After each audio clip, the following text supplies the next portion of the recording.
the mainstream media will not touch this. Prince had AIDS.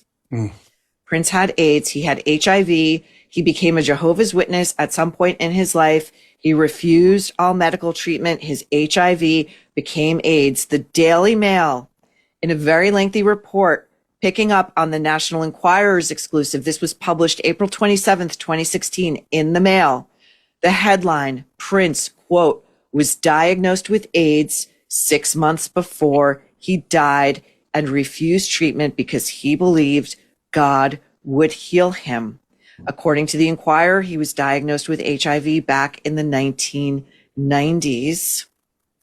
And this too, there's so much still mystery surrounding Prince's death. But tell me, Rob, your thoughts as to why in this day and age, this remains a secret, that it would be more acceptable to the estate, to the fans, to the bottom line, that Prince was a drug addict rather than either a bisexual or closeted gay man who died of AIDS. Yeah, it's about money. All this is about money. This estate now exists for one reason. They would tell you it's his legacy. It's a lie. Yes. It's to make money and to keep that legacy as pure as possible, as focused on the music as possible, is the strategy, not to protect this dead man or his family. It's to protect the money.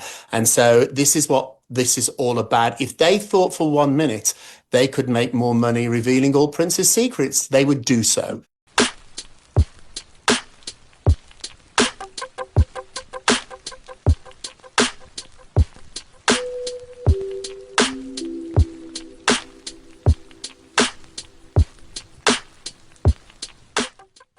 Yo, so we back in here for another edition of F-ya-Motha, and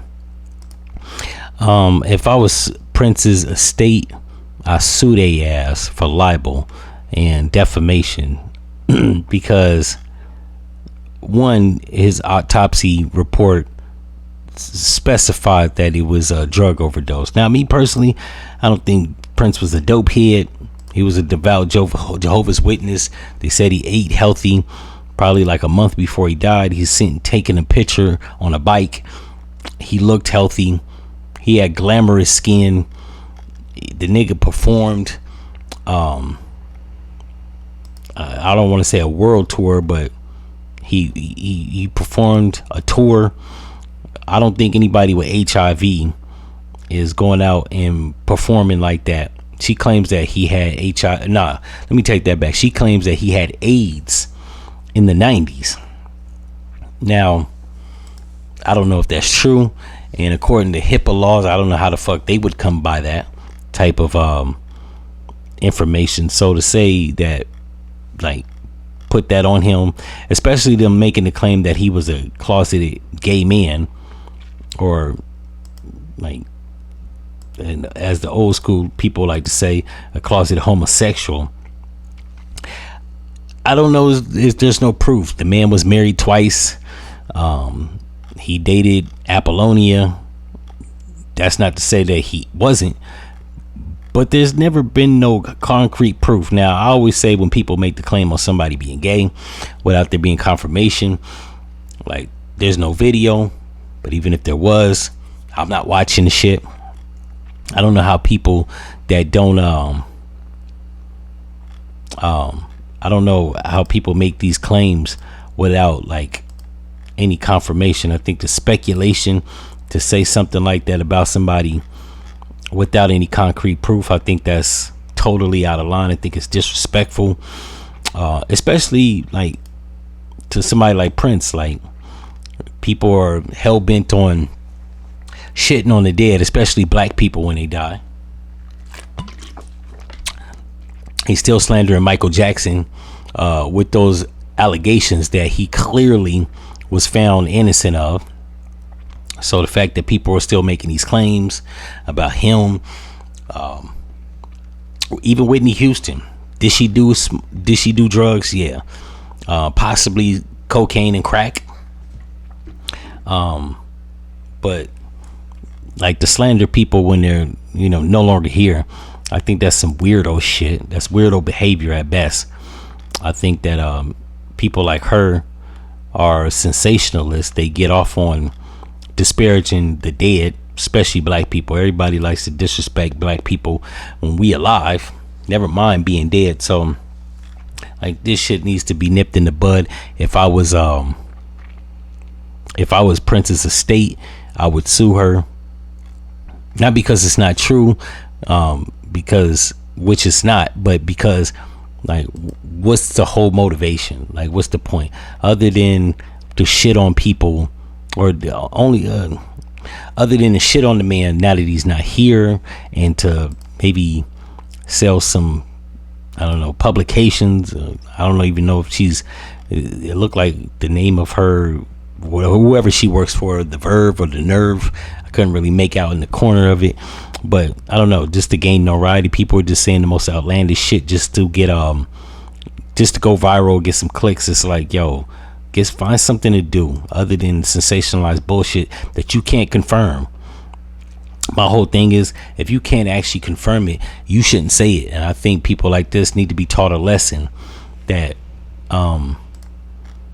you just don't say shit about people that you can't actually confirm, especially somebody's like physical state. She's not saying it like he had you know what I'm saying? She didn't say like he had AIDS to aware the public or to alert the public. She said it simply just to disparage the man. You know what I'm saying? To sensationalize whatever bullshit podcast that she works for. Like, the people like that need to be taught a lesson. And you know what I'm saying? I'm just tired of people like taking shots at my people. Once again, this isn't no fanboy shit. You know what I'm saying? I didn't know Prince personally, but like, I defend black people because it seems like there's not, legacy media isn't doing it. Legacy media is going with the bullshit. She actually references the National Enquirer. When the fuck has that ever been a reputable news source?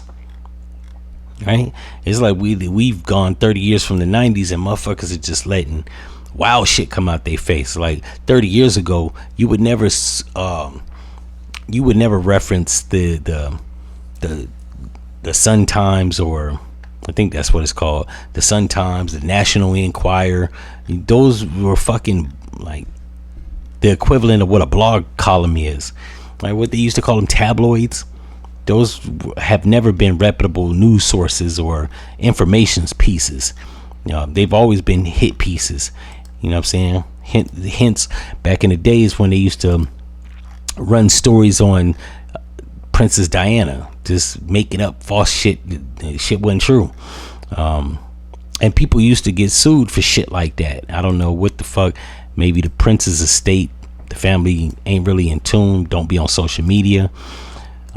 But I'm pretty sure he got some younger relatives, some nieces and nephews that's on social media seeing this type of garbage. After I get off this, I'll probably actually cut up this video, make a trailer, probably run it on Instagram and tag his page so that maybe, just maybe, somebody from his estate will see it and sue this clown ass chick, because like this is beyond disrespectful, right? And then not only that, it's disrespectful, but it perplexes me that motherfuckers ain't going after Charlie Sheen when Charlie Sheen is still alive and he was sleeping with strippers and prostitutes and escorts without wearing a condom, right? Like, why is this dirtbag still walking around the streets of California unmolested?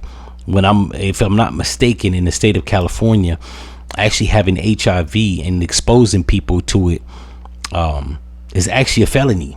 So the fact that Charlie Sheen is still walking the fuck around and nobody's doing articles or hit pieces on him and slandering his name, like, yeah, that's right there is questionable. And this is the shit that black people talk about when we talk about the media slandering black people.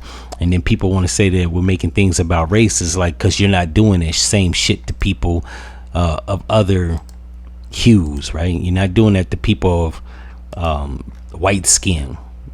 I just find it perplexing. Motherfuckers doing it to my people. Yeah. So that should be nipped in the bud. Like I said, I'll probably run this as a trailer, tag his page so that his estate will see it, hopefully, and to take legal action. In any event, if you like this episode, like, comment, and subscribe, and I'm out. No.